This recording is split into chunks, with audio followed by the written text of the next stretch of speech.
Olá pessoal, bom dia, boa tarde, boa noite. Eu não sei que hora que você poderá estar assistindo essa aula, mas eu desejo a todos uma boa aula. Pessoal, hoje nós, como eu falei na última aula, nós falamos sobre falência, né? Lei 11.101 de 2005.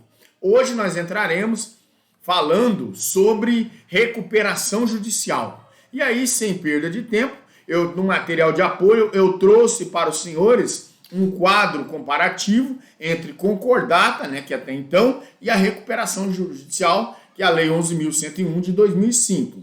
Concordata, Decreto-Lei 766 de 1945, e a recuperação judicial, Lei 11.101 de 2005. Antes da nova lei, da lei de falência, a Lei 11.101 de 2005, tínhamos a concordata, entendia como um favor legal. A concordata, senhores, ela consistia em quê? Em um benefício que a lei concedia ao devedor, esse devedor comerciante de boa-fé, consistente em quê? Na prorrogação dos prazos de pagamento, com parcelamento aí do débito, ou na redução do montante devido, a fim de evitar o quê? Uma decretação da falência. A concordata, ela abrangia os credores quirografários, os concordatários continuavam a exercer o seu comércio com restrições quanto à alienação dos imóveis e à transferência do estabelecimento comercial. A recuperação judicial é mais ampla, senhores. Por quê? Ela abrange não só os créditos quirografários, envolvendo inclusive créditos trabalhistas, artigo 50, inciso 8º, além do que consiste em um plano que participem todos os credores aí para trazer essa nova vertente. Ademais, senhores, a recuperação judicial, ela prevê o quê? Meios mais eficazes e modernos da recuperação, dessa superação de crise, permitindo o quê? A manutenção da fonte produtora, de empregos dos trabalhadores e dos interesses dos credores.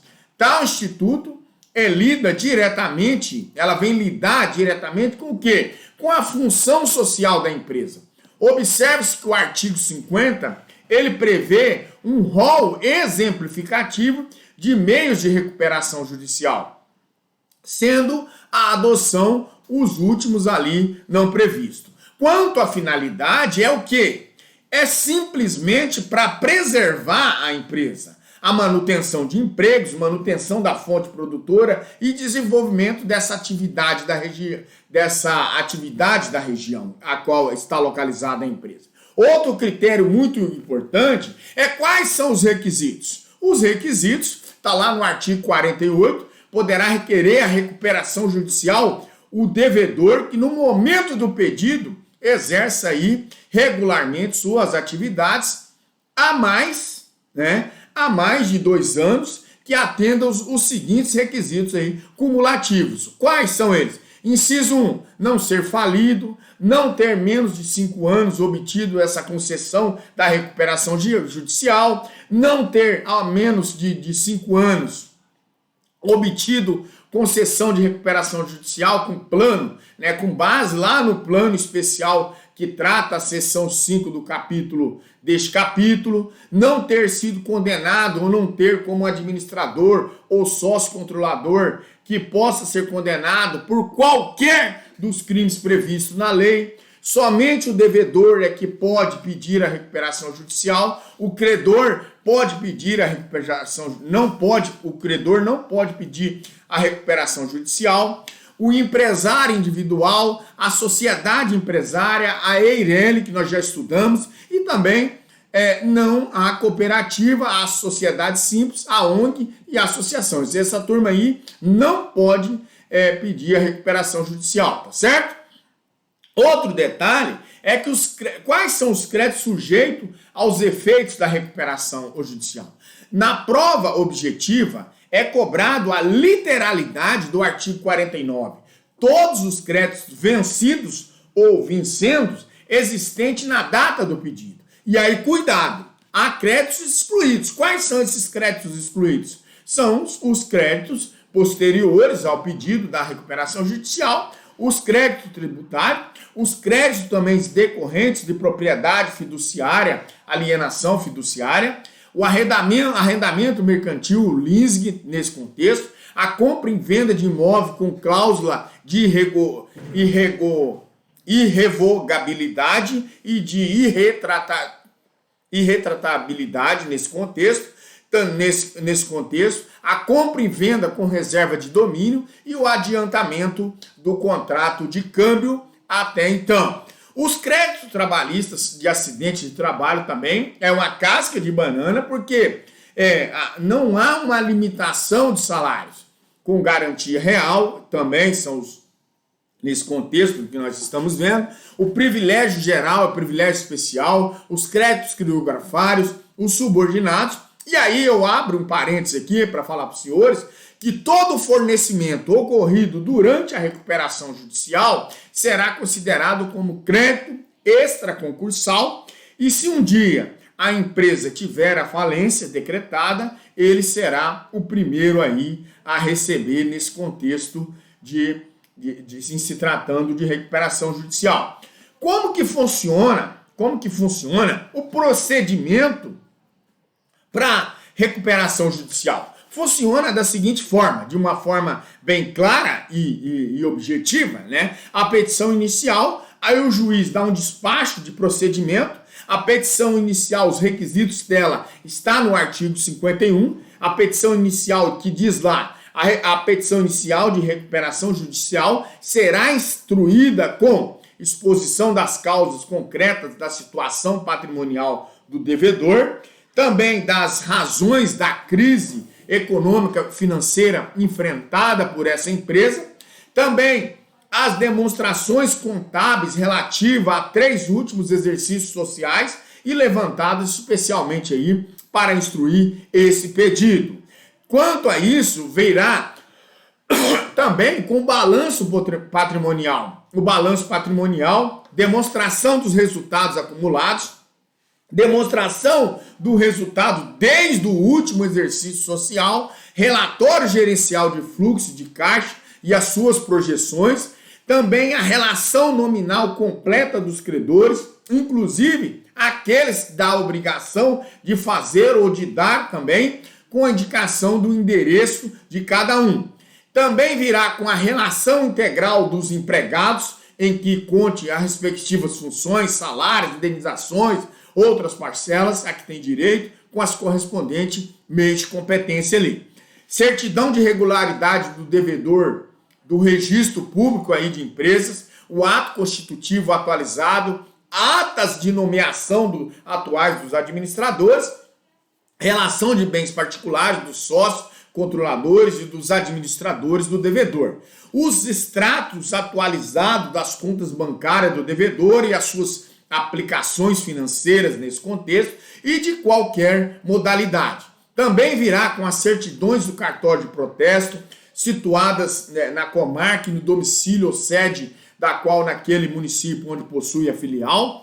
Também a relação subscrita de devedores de todas as ações judiciais, os documentos escriturais das contábeis e demais relatórios auxiliares, forma e no suporte previsto em lei. Aí o parágrafo 2º, senhores, ele traz uma inovação, que ele diz, e a relação à exigência prevista no inciso 2, caput deste artigo, para as microempresas, as empresas de pequeno porte, poderão apresentar os livros e as escrituras contábeis, aí essa divergência das empresas a limitada e a ilimitada, né? Simplificado nos termos da legislação específica. O parágrafo 3º diz que o juiz poderá determinar também o depósito em cartório dos documentos que refere-se aos parágrafos 1º e 2º deste artigo. Dizer que está em crise econômica, isso é imprescindível, tá? Expor as causas concretas dessa crise, demonstrativo contábeis dos últimos 3 exercícios sociais, relação de credores e certidões de cartórios aí para os microempresas e também as empresas de pequeno porte. Desse despacho de procedimento do juiz, uma observação há que se fazer. Se estiver incompleta, o juiz manda emendar e não decretar logo a falência, não ir decretando logo a falência, né? O deferimento do pedido de processamento dessa recuperação judicial não significa o mesmo de conceder a recuperação judicial, o que somente ocorrerá no momento posterior aí a essa situação, tá? Outro detalhe, uma novidade aqui trazida pela súmula 581 do STJ é que é o seguinte: a recuperação judicial do devedor principal não impede o prosseguimento das ações ali até então e execuções ajuizadas contra terceiros devedores, salários, né, solidários aí nesse contexto, ou também coobrigados em geral, por garantia cambial, real ou fiduciária, né, nesse contexto. São os nomes bem complicados de se falar. Quanto ao plano de recuperação, né, nesse plano de recuperação, vem trazido aí pelo artigo 53, o prazo é de 60 dias contados da publicação da decisão que deferiu o prosseguimento. Esse prazo ele é improrrogável, tá? E já caiu muito em prova. Não sei se os senhores usarão essa matéria para fazer eventuais concursos que tenham essa matéria, mas já aproveitando o gancho. E aí uma observação que eu tenho que esse prazo, você perder esse prazo, será convalidado aí, convolução dessa falência, tá? Artigo 53. E aí fala lá, discriminação pormenorizada dos meios de recuperação a ser empregado. E vocês viram que a parte econômica é uma das principais nesse contexto, demonstração da sua viabilidade econômica, né? No caso, essa inviabilidade econômica, laudo econômico financeiro de avaliação dos bens, dos ativos do devedor.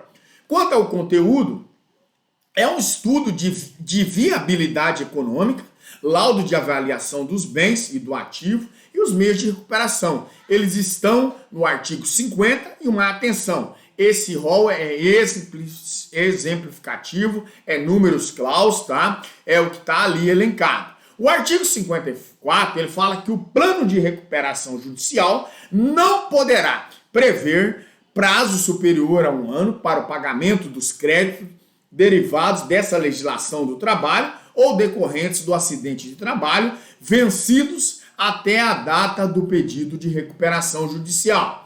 Outro detalhe, que para a ação de impugnação, diante da nova lista de credores já habilitados, poderá ser proposta uma ação de impugnação pelo credor, o devedor ou também pelo Ministério Público no prazo até de 10 dias. Quanto a uma objeção, né, quando é feita uma objeção nesse contexto, é um instrumento processual utilizado para quê? Para rejeitar esse plano de recuperação judicial. Né? O prazo ele é de 30 dias, conforme está elencado no artigo 55. O STJ já tem uma decisão sobre isso, que o credor ele pode desistir da objeção apresentado um contraplano, né, nesse contexto, se o fizer antes da convocação dessa Assembleia. Quanto à aprovação e à reprovação do plano, se em 30 dias não houver objeção, o plano será aprovado. Se em 30 dias houver uma objeção, o juiz ele tem que convocar uma Assembleia Geral de Credores para deliberar sobre o plano de recuperação, artigo 56, né, que diz o seguinte: havendo objeção de qualquer credor do plano de recuperação, o juiz convocará a Assembleia Geral dos Credores para deliberar sobre o plano de recuperação. Uma observação que eu vos faço é a seguinte: todas as classes deverá aprovar o plano. Todas aquelas classes que nós já falamos, credores, quirografários, credores, né, também os comuns, nesse contexto, deverão apresentar os seus planos aí, tá? Quanto à decisão concessiva, após a aprovação do plano pelos credores, o juiz dará uma decisão concessiva se preenchidos os requisitos do artigo 57, né, que diz o seguinte: após a juntada dos autos do plano aprovado pela Assembleia Geral de Credores ou decorrido o prazo previsto do artigo 55, sem objeção dos credores, o devedor apresentará certidão negativa de débitos tributários, nos termos do artigo 151, 205, 206 da Lei 5.172, de outubro de 1966, Código Tributário Nacional. O artigo 59, por sua vez, ele diz que esse plano de recuperação, ele implica onde? Implica na novação dos credores anteriores ao pedido e obriga o devedor e todos os credores ao quê?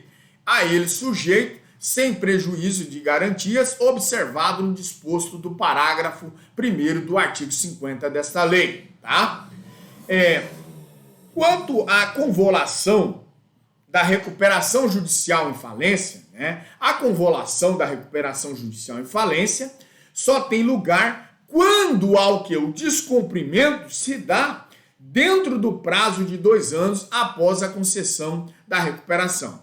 Se o descumprimento dessa obrigação do plano ocorrer após esse prazo, não será o caso de convolar a recuperação em falência, mas do credor interessado executar a dívida ou requerer a falência do devedor, com base lá no artigo 94, inciso 3, a linha G da referida lei. Vale ressaltar que não é apenas o descumprimento da obrigação assumida no plano de que seja a convolução do preço do processo de recuperação em processo falimentar. Sim, mas após 2 anos o credor executa o que requerer dessa falência, tá? Quanto da sentença, quase chegando ao final, né? A sentença, o artigo 63, ele diz que, cumprida todas as obrigações vencidas, no prazo previsto no caput do artigo 61 desta lei, o juiz decretará por sentença o encerramento da recuperação judicial e determinará o pagamento do saldo de honorários do administrador judicial, a apuração do saldo das custas judiciais a serem recolhidas, a apresentação do relatório circunstanciados do administrador no prazo de 15 dias, a dissolução do comitê de credores e a exoneração do administrador judicial, a comunicação do registro público e empresas para as providências cabíveis. Quanto aos órgãos de processo, né, os órgãos do processo de recuperação judicial, o administrador judicial, ele traz uma relevância para a atuação desse administrador judicial. Depende do fato de ter sido ou não determinado o afastamento dos administradores da empresa em processo de recuperação. O rol dessas atribuições do administrador judicial está previsto onde? No artigo 22, inciso 1 e 2 da Lei de Falência. Na recuperação judicial, senhores, em princípio, o devedor se mantém na administração da empresa, atuando como um administrador judicial, que é o mais comum, como um auxiliar ali até então. Quanto ao comitê de credores, quanto a esse comitê de credores, há de se fazer uma ressalva. Por quê? Se o comitê de credores não for instalado, caberá ao administrador desempenhar suas funções e perceba que o comitê não é um órgão obrigatório nos processos de falência e de recuperação. E sim, ele se torna, né? O próprio juiz pode entender ser conveniente a sua criação, conforme está elencado no artigo 99, inciso 9, da Lei de Recuperação, de recuperação extrajudicial. Quanto à Assembleia de Credores, cabe destacar que as decisões da Assembleia Geral dos Credores, quando versarem sobre as matérias de sua competência privativa, serão automaticamente soberanas. A primeira jornada de direito comercial, ela diz o seguinte, no enunciado 44, a homologação de plano de recuperação judicial aprovado pelos credores está sujeito ao controle judicial de legalidade. O enunciado 45 diz o seguinte, o magistrado pode desconsiderar o voto dos credores e a manifestação da vontade do dever em razão de abuso de direito. O 46, o inciso 46, não compete ao juiz deixar de conceder a recuperação judicial ou homologar, né, a extrajudicial com fundamento na análise econômica financeira do plano de recuperação pelos credores até então. Quanto à recuperação judicial especial, senhores, o artigo 70 a 72, o cabimento, este plano especial não atendeu às expectativas, uma vez que se resume basicamente a um curto parcelamento de seus débitos quirografários. Somente a microempresa e empresa de pequeno porte, né? Detalhe que essa microempresa e a empresa de pequeno porte tem a opção dessa recuperação judicial especial. A elas também pode ser aplicada a recuperação comum, se assim o quiser. Quanto aos créditos, ocorre que essa regra ela foi alterada e atualmente o plano especial ele abrange todos os créditos existentes na data do pedido, ainda que não vencidos, executados ou decorrentes desse repasse de recursos oficiais, fiscais ou os previstos no parágrafo 3º, 4º e do artigo 49. Quanto aos requisitos, são os mesmos da recuperação judicial comum, artigo 48. O processamento para essa recuperação judicial especial é o quê? Petição inicial,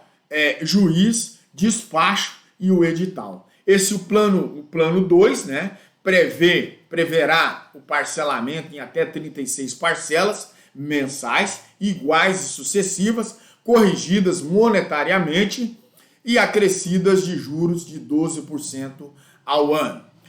Da recuperação extrajudicial é o seguinte: a convocação extrajudicial de credores era, pois, considerada um ato de falência pela lei anterior.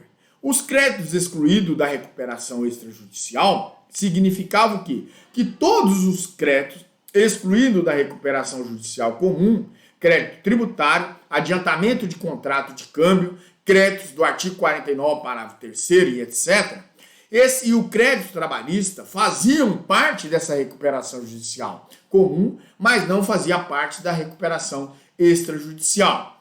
Quanto aos requisitos legais da recuperação extrajudicial, são os mesmos da recuperação judicial. Exercício regular de atividade empresária, né? Mais de 2 anos, artigo 48, não ser falido, também, não ter mais a menos 5 anos obtida a concessão da recuperação judicial, conforme artigo 48, não ter menos de 5 anos obtida a concessão de recuperação judicial com base no plano especial. Quanto aos requisitos próprios, o devedor não poderia até então requerer essa homologação de plano de extrajudicial se estivesse aí pedida a recuperação judicial ou houver obtido uma recuperação judicial ou homologação desse plano de recuperação judicial há menos de 2 anos, conforme o parágrafo 3º do artigo 161. O devedor só precisava preencher os requisitos, ora em exame, se realmente pretendesse essa homologação do plano extrajudicial em juízo. Quanto ao plano de recuperação extrajudicial, o artigo 161, parágrafo 2º, o plano não poderia contemplar o pagamento antecipado de dívidas, né? Nem tratamentos favoráveis aos credores a que eles estivessem sujeitos aí. Quanto aos credores submetidos ao plano de recuperação judicial, extrajudicial, nos termos do artigo 1º, parágrafo 1º, artigo 161, não se submetiam o plano de recuperação extrajudicial, além dos credores previstos lá no artigo 44, parágrafo 3º e 4º, os titulares de créditos fiscais, trabalhistas e ascendentários. O pedido de homologação, conforme o artigo 62, dizia-se o quê? Que o devedor poderia requerer a homologação em juízo desse plano de recuperação judicial, extrajudicial, juntando sua justificativa e o documento que continha em seus termos e condições com assinatura de credores ou que ela aderirem.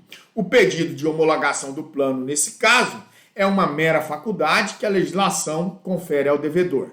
Por conseguinte, se o devedor tiver motivos suficientes para suspeitar-se de algum dos credores que previamente aderiram aderiam, né, aí ao plano de poder desistir do mesmo, o pedido de homologação possuía até então uma utilidade prática incontestável na medida que proíbe, em princípio, uma eventual desistência. O pedido de homologação, conforme o artigo 163, o devedor poderia também requerer a homologação do plano de recuperação extrajudicial, que obrigava a todos os credores que neles abrangido, desde que assinado por credores que se recuperassem, né, que se representassem mais de 3/5 aí de todos os créditos de cada espécie por ele abrangido. O procedimento para o pedido de homologação, o artigo 164, dizia que, recebido o pedido de homologação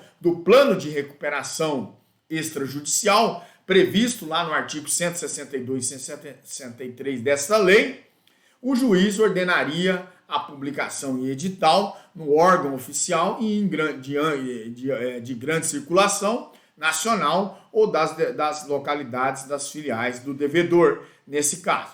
Quanto aos efeitos dessa homologação do plano de recuperação extrajudicial, o artigo 165, ele dizia que o plano de recuperação extrajudicial produz efeitos após a sua homologação judicial. Assim sendo, esse plano de recuperação extrajudicial, não pode, uma vez homologado, produzir efeitos pretéritos, retroativos, né? Contudo, o parágrafo primeiro já apresenta uma exceção a essa irretroatividade. Quanto aos dispositivos penais da Lei 11.101 de 2005, inicialmente deve-se destacar que a Lei de Recuperação Extrajudicial não mais usa a expressão crime falimentar. A lei anterior utilizava essa expressão, por quê? Porque considerava que a sentença declaratória da falência era uma condição de quê? Objetiva de punibilidade dos crimes não tipificados.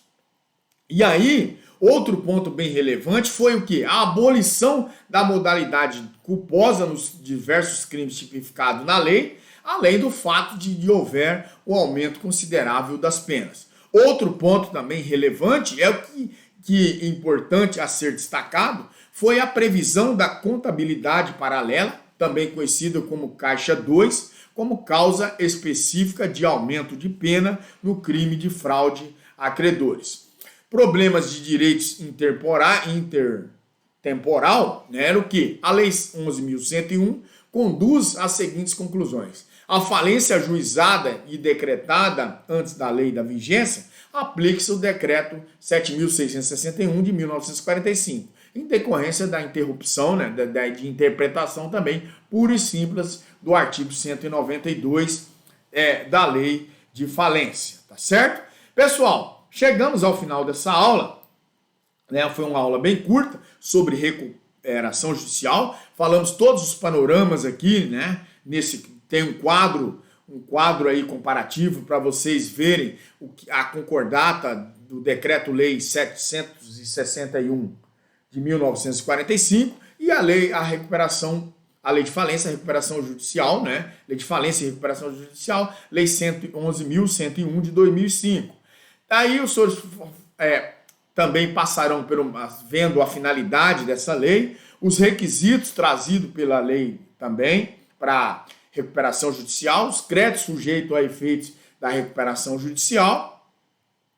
Também nós vimos aqui o processamento, né, como se procede em juízo, um panorama aí bem en passant, até porque a matéria de vocês é noções básicas de direito empresarial, tá?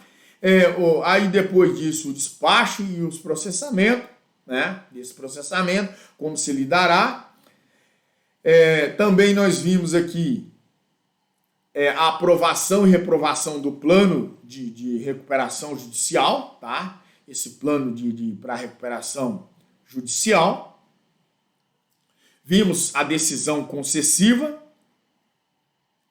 e a convolução da recuperação judicial em falência. E depois, né, nós vimos sobre a recuperação judicial especial, que vai do artigo 70 ao artigo 72, tá? Vimos todas as formas, requisitos, o processamento, a recuperação extrajudicial, né? E também ali os requisitos e os créditos que são excluídos, tá? E aí cabe a vocês, alunos, agora assistirem a aula e concatenarem com material de apoio, né? E fazerem as suas conclusões para nós tirarmos as nossas dúvidas dos senhores na webconferência que será feito na próxima aula, tá? Nessa aula não teremos webconferência na data de hoje, e sim no dia 22, que será a última aula, e no dia 29 a prova de G2 para os senhores, tá certo? Eu me despeço dos senhores e volto a falar ainda hoje sobre os contratos